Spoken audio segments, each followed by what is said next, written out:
এখন একটা উত্তরকে যদি 100% অ্যাকুরেট করতে হয় একটু সময় দিতে হয়। তো তোমাদের জন্য আমি চেষ্টা করতেছি। দেখো, কাজ 1-এর উত্তর অর্থাৎ কয়ের উত্তরটা প্রথমত ছিল প্রশ্নমালা তৈরি করা। আমি সুন্দরভাবে এখানে তোমাদের জন্য তৈরি করেছি। আর দ্বিতীয়টা হচ্ছে এটা ছিল কিন্তু ভৌগোলিক প্রেক্ষাপটে, আর দ্বিতীয়টা ছিল সমাজ ও সাংস্কৃতিক প্রেক্ষাপটে। এটাও কিন্তু তোমাদের জন্য সুন্দরভাবে আমি তৈরি করেছি। আর কাজ ক্ষয়ের উত্তরটা ছিল সাক্ষাৎকার। তো সাক্ষাৎকারটা তোমরা কিভাবে নিবা, দেখো এখানে আমি সুন্দর করে তোমাদের জন্য সাজিয়ে দিয়েছি। এই হচ্ছে তুমি এবং তোমার সহপাঠী কিভাবে সাক্ষাৎকার নিবা।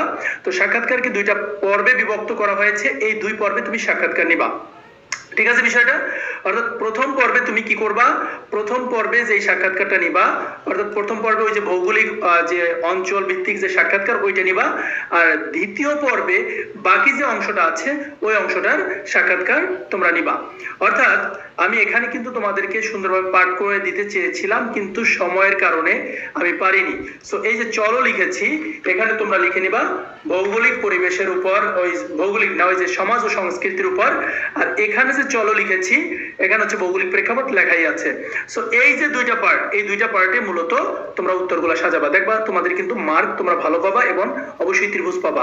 পরবর্তী কাজ একটু পরেই দিতেছি, তোমরা অপেক্ষা করো। আল্লাহ হাফেজ।